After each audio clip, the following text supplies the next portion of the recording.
Allah telah beritahu pada saya, Tuhanku beritahu pada saya akan datang satu alamat pada umat saya. Kalau datang alamat itu, wahai Muhammad, banyakkan olehmu tasbih, tahmid, istighfar, taubat. Wahai Aisyah, alamat itu sudah datang. Itu alamat akhir hayat Nabi dengan turunnya surah Idza jaa nasrullahi wal fath wa ra'aitan nasa yadkhuluna fi dinillahi afwaja. Sambung. Fasabbih. Allah perintah fasabbih, tasbihlah olehmu bihamdi rabbik, dengan memuji-muji Tuhanmu. Wastaghfirhu, mintalah istighfarlah kepadanya. Innahu kana tawwaba, sungguhnya dia Allah yang maha menerima taubat. Jadi kita ni pun begitulah. Bila dah datang alamat-alamat pada kita ni, tuan-tuan, banyakkan tasbih. Sebab itu biji ini dipanggil biji tasbih. Jangan suruh cucu pergi cari, ambil ngatuk biji takbir. Menang cucu, yang mana satu tu? Biji tahlil tu lah, tak jumpa. Yang ni cakaplah biji tasbih. Kenapa panggil tasbih? Semayang sunat, ada satu semayang sunat dipanggil solat sunat tasbih. Tak ada semayang sunat takbir. Mengapa tasbih? Kerana kalimah tasbih ini, sebab itu cerita Isra wal Mi'raj nak disuruh kita ni, hati kita ni kena bersih bila nak bincang Isra Mi'raj. Bersihkan Allah, kerana makna tasbih itu, kata para ulama, makna tasbih? Tasbih itu maknanya tanzihullah min kulli su'. Kamu bersihkan Allah dari segala macam sangka-sangka jahat itu. Bersihkan Allah dari segala macam sifat kurang. Hari ini orang sangka logik ke Allah nak musafirkan Nabi. Sebab daripada Masjid Haram ke Masjid Aqsa 1236 km. Masa tu tak ada kenderaan canggih. Yang paling hebat masa tu unta. Naik unta sebulan perjalanan. Nak naik lagi ke langit hari ini kena naik roket. Jadi kalau ikut akal tak logik. Tapi maha suci Allah. Bersihkan Allah dari segala macam sangka-sangka kita. Sebab itu kita dah nak mati ni pun datang alamat-alamat, banyakkan tasbih.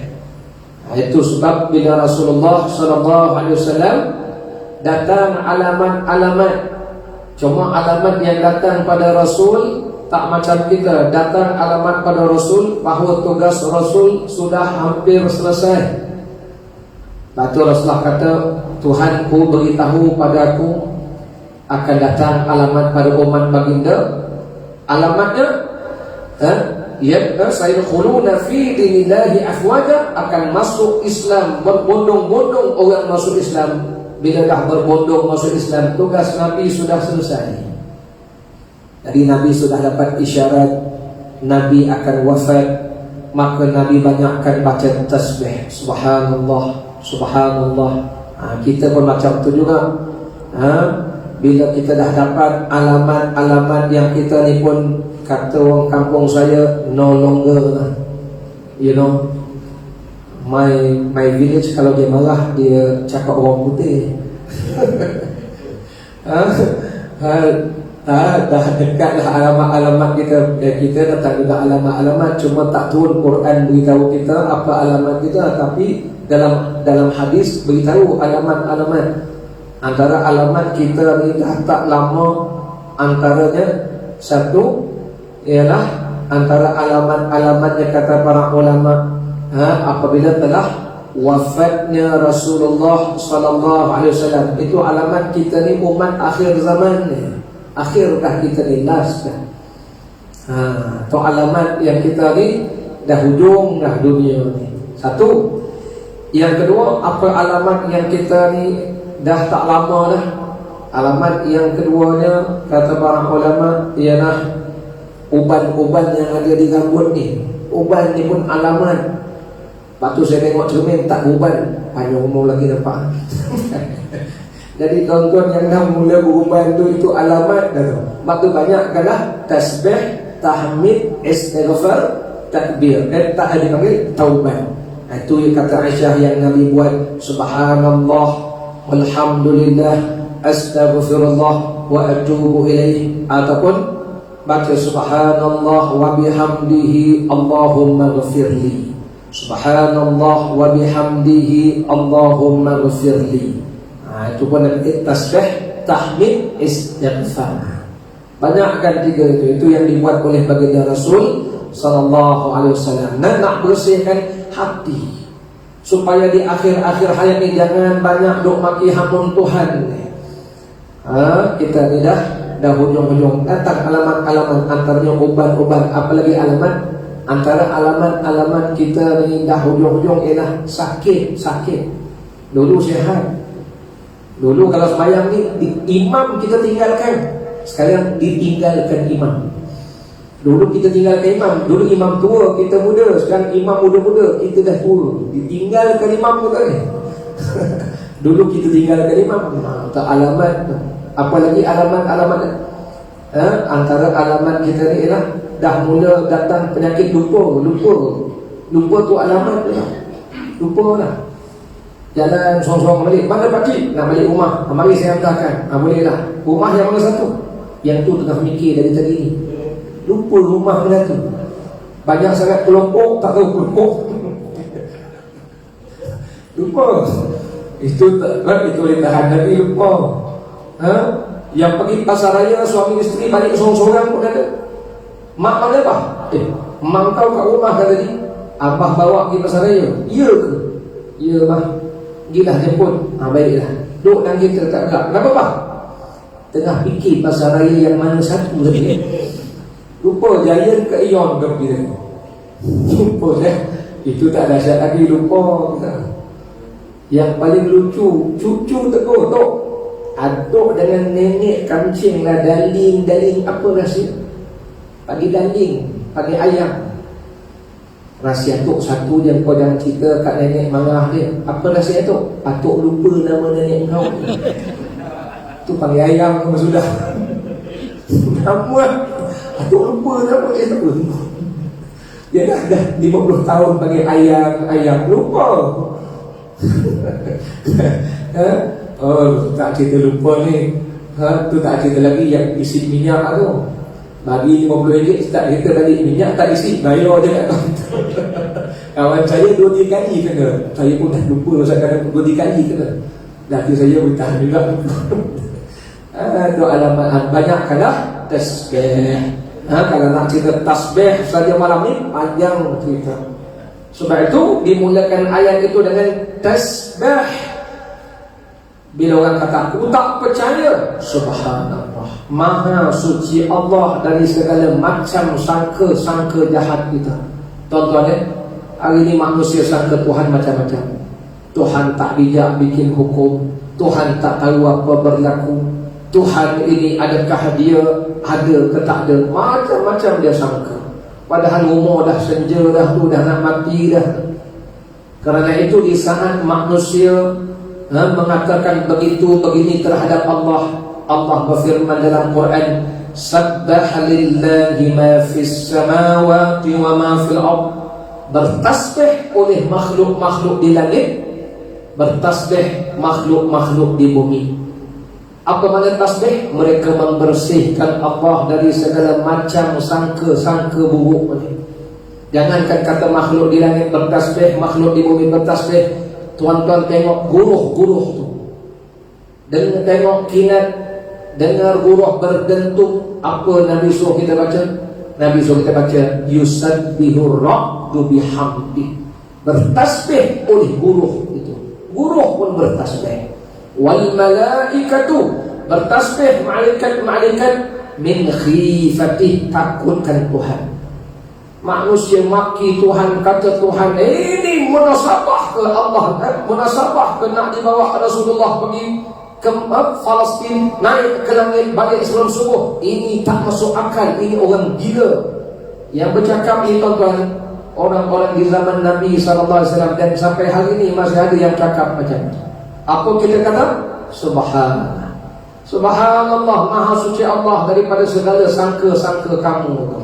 Itu sebab dimulakan kalimat itu dengan subhanah. Kalau buka Quran, ayat-ayat Quran yang mula dengan kalimah tasbih ni, ada lebih kurang 7 berapa ayat. Mula dengan yusabbihu lillah, sabbaha lillah. Kita membaca malam Ramadan, sabbihisma rabbikal a'la. Semuanya tasbih. Sebab itu Allah perintah kita bertasbihlah kamu. Jadi cerita Isra Mi'raj ni, kita belum nak naik borak lagi ni, baru nak start ni. Dah 8.20, 15 minit lagi balance. Jadi nak sebut banyakkan tasbih. Sebab itu tengok benda-benda yang pelik-pelik, orang kata tak logik. Kalau Allah yang buat, subhanallah, maha suci Allah daripada segala sifat lemah itu.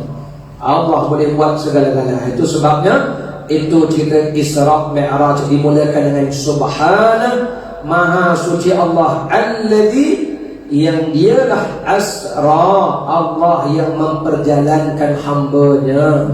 Bukan Nabi jalan sendiri. Kalau nak buat sendiri memang tak terbuat. Tapi Allah yang memperjalankan hambanya itu.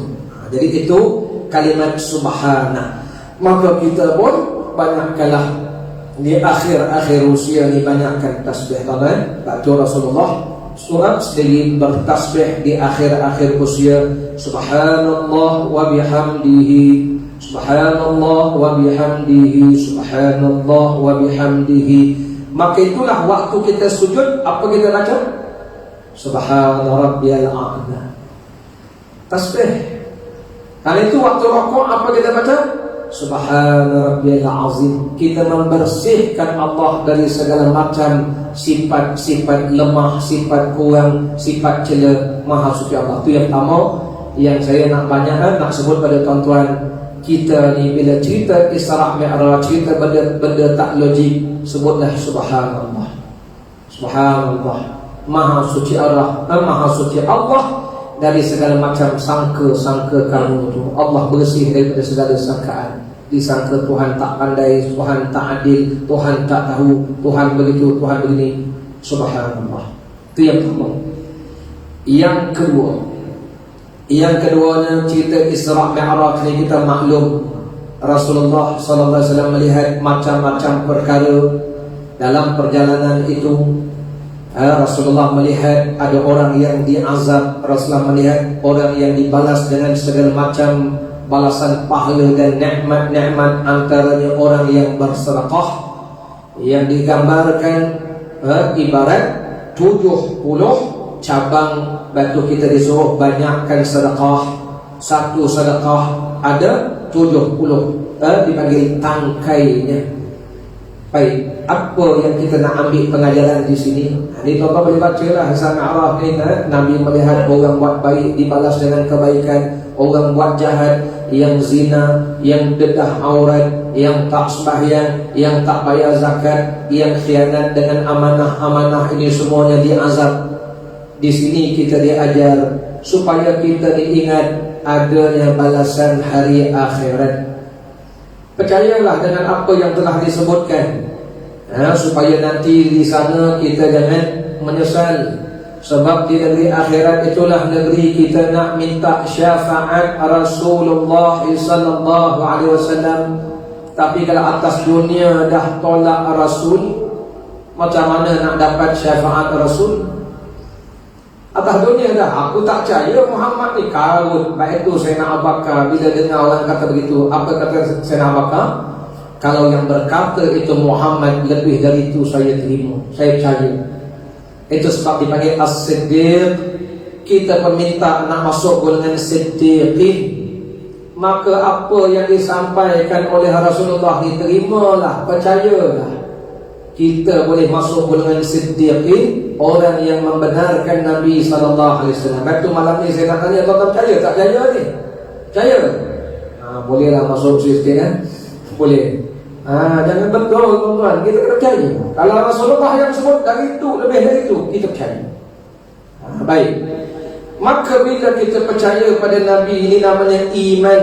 Dalam bahasa Arab dipanggil imanu billah wa rasulih. Amantu billah wa rasulih. Aku beriman pada Allah dan pada Rasulnya.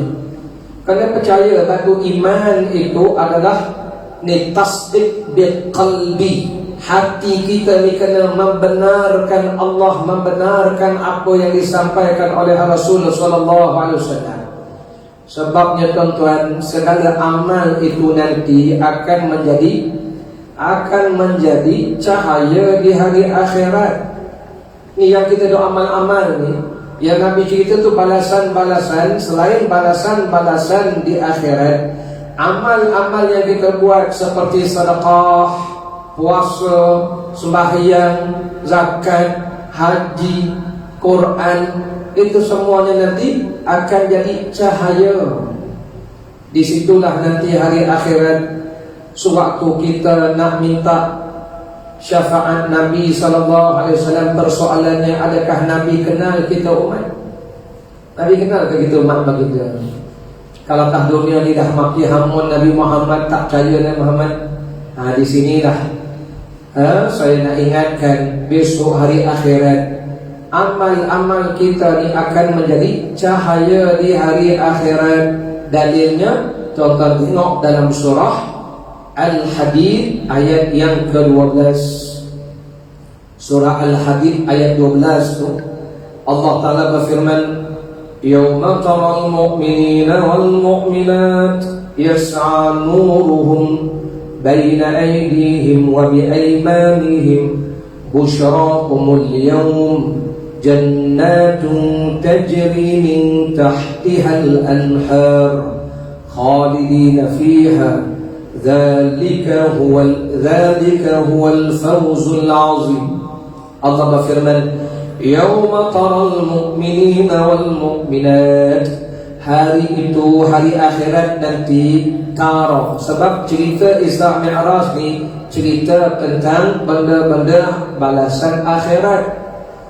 Jadi cerita balasan akhirat Allah sebut dalam surah Al-Hadid ayat 12. Hari itu kamu akan tengok, wahai orang beriman, laki-laki, perempuan yang beriman, yas'a nuruhum baina aydihim, cahaya mereka bersinar-sinar di hadapan dan di belah kanannya. Ini yang kita lihat. Jadi Nabi ceritalah malam tu Rasulullah tengok orang bersedekah dapat bagian-bagian, orang berjihad dapat bagian-bagian. Kita yang beriman ni kena percaya dan laksanakan. Bukan saja balasan pahala, malah balasannya yang besar besok ialah cahaya di hari akhirat. Sehingga kan kita dikenal oleh Rasulullah SAW. Kita ni kan tak pernah jumpa Rasulullah pun kenal ke kita ni besok akhirat, yang kita nak minta syafaat Rasul nanti. Jadi tuan-tuan tak payah tanya saya pun tak payah tanya tuan-tuan, sebab sahabat-sahabat tanya dah Nabi SAW. Jadi soalannya, Rasulullah kenal tak kita? Jadi tak payah tanya. Sebab rancangan malam ni ustaz tanya, ustaz jawab. Nah, tak payah tanya dengan ustaz. Memang dah ada jawapan dia. Sahabat-sahabat tanya dah. Sebagaimana hadis yang diriwayatkan daripada Abu Darda radhiyallahu anhu dan Abu Dzar radhiyallahu anhu. Kata kedua mereka, Rasulullah sallallahu alaihi wasallam bersabda, sayalah orang pertama, sabda Nabi, ana awwalu yu'dzanu lahu yaumal qiyamah bisujud. Sayalah orang pertama nanti yang diizinkan untuk sujud di hadapan Allah hari akhirat. Wa awwalu man yu'dzanu lahu birraf'i ra'si.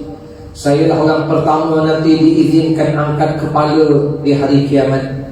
Wa awwalu fa'anzur, waktu saya angkat kepala daripada sujud tu Nabi kata, fa'anzuru min baini yaday wa min khalfi. Saya duduk tengok depan saya perhati belakang saya. Wa an yamini wa an shimali, saya pandang kanan saya pandang kiri saya. Fa'arifu ummati min baini umam, saya kenal umat saya di celah-celah umat lain. Nabi kenal umat baginda di celah umat lain. Lalu sahabat bertanya, faqala lahu rajulun, seorang laki-laki tanya, ya Nabi Allah, kaifa ta'rifu ummataka min bainil umam? Wahai Nabi Allah, bagaimana Tuhan boleh kenal umat Tuhan yang duduk di celah-celah umat lain? Ma baina Nuh ila ummatika, sejak umat zaman Nuh sampai umat akhir tu, macam mana Tuhan boleh kenal mereka? Rasulullah menjawab, tuan-tuan, jawab Nabi, a'rifuhum, saya kenal mereka. Pertama, muhajjaluna min atharil wudu, saya kenal mereka, umat saya ni pada wajah mereka, pada mereka ni ada bekas-bekas ambilan wudu. Wala yakunu li ahadin minal umam ghairihim, alamat ini, tanda ini tidak ada pada umat-umat yang terdahulu. Spesialnya kita jadi umat Nabi Muhammad sallallahu alaihi wasallam. Ini belum cerita sembahyang ni, sebab nak sembahyang kena wuduk dulu. Mana ada orang sembahyang tak wuduk? Wuduk. Batu wuduk tu kena betul-betul, ibu-ibu wuduk kena betul, sebab besok kita dikenal ni muhajjalin min athari wuduk. Rasulullah kenal kita bekas wuduk. Baik kami wuduk ni betul-betul. Kita ajar muslimat-muslimat ambil wuduk ni, terutama muslimat, sebab setengah muslimat ni kalau pejabat ni pakai gincu. Sedangkan seluruh anggota muka kita ni yang zahir wajib dibasuh waktu ambil wuduk, termasuk bibir yang zahir ni. Jadi bila dah pakai gincu tu, kena ke tak kena wuduk tu? Tak kena. Tak tahulah kalau gincu tu waterproof ke water resistant. Entahlah. Saya tak tahu. Macam setengahnya pula bila dah pakai gincu, waktu wuduk dia kemam. Waktu berjalan untung. Waktu berjalan dia untung. Waktu wuduk dia kemam. Bila tak basuh bibir yang zahir ni, tak sah wuduk. Macam mana Rasulullah nak kenal kita? Itu sebab ambil wuduk bagi betul. Itu yang pertama, Nabi kenal kita. Itu nak tunjuk amal kita besok mendatangkan cahaya. Yang pertama. Yang kedua, Nabi bersabda, wa'arifuhum yu'tawna kutubahum bi'aimanihim. Saya kenal umat saya ni, Nabi kata mereka yang ambil amal dengan tangan kanan. Itu umat saya. Yang ketiga, wa'arifuhum bisimahum fi wujuhihim. Saya kenal umat saya, di wajahnya ada bekas sujud. Waktu kita sujud ini ala jabhah, ni atas dahi di tempat sujud. Ini sujud ni pakai macam ini. Mana ada bekas? Dah lah tak handsome. Kenapa ni handsome pakai macam ni kan? Poyo. Olaklah sikit ni bekas sujud ni. Dalam Quran Allah sebut fi wujuhihim min athari sujud, pada wajahnya ada bekas sujud. Ini umat Muhammad sallallahu alaihi wasallam. Tiba-tiba nak dicari nabi lain, nak nabi Melayu, apa barang orang. Nak cari nabi Melayu pula. Ya Rasulullah sallallahu alaihi wasallam beritahu kita di waktu sembahyang tu kena betul, sujud tu kena 7 anggota, dahi, tapak tangan, 2 lutut, hujung jari tu jangan terpacak, lipatkan hujung jari tu. Biar tapak kaki kita tu, tapak jari kita tu kena lantai. Kalau tidak 5-5 pun, satu belah kanan, satu belah kiri. Ni mesti tekan, jangan terpacak begitu. Itu sujud kita. Allah hadirin hadirat. Itu Rasulullah kenal kita besok dipanggil bekas sujud kita. Siapa yang sujud? Orang sembahyang. Itu disyariatkan pada malam Isra wal Mi'raj, sembahyang. Nak tunjuk besar sembahyang Syekh. Kalau tak sembahyang ada bekas sujud. Ada juga ustaz, bekas apa? Jatuh main bola, tergesil kat badan cawan. Itu bukan bekas sujud, itu bekas jatuh main bola, bekas kena karate, bekas kena tikam dengan harus dipanggil tusuk dengan pisau. Itu bukan bekas sujud. Kita nak bekas sujud walaupun tak semestinya hitam, tapi ada bekas sujud kita. Ada yang tanya, kalau tak hitam tak apa, kalau nak hitam mungkin nak hitam tak susah nak hitam. besok tengah hari panas-panas sujud atas tar keluar. 2 hari lebah mah. Dia tanya nak hitam macam mana. Tu je lah. Nak hitam macam tak payah hitam pun tak apa. Allah Ta'ala tahu dahi kita ni ada bekas sujud ke tak ada tu. Atau sujud tu biar tak dahi tu.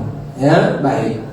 Yang keempat, Nabi kata wa'arifuhum, saya kenal umat-umat saya ni binurihim yas'a baina aydihim wa dzurriyyatihim. Saya kenal umat saya ni, mereka ni datang dengan cahaya amal-amal mereka. Itulah yang Nabi tunjukkan, amal-amal kita di malam Isra wal Mi'raj. Rasulullah melihat itu, melihat begini, nak tunjuk amal-amal kita ni besok akan menjadi cahaya buat kita di hari akhirat.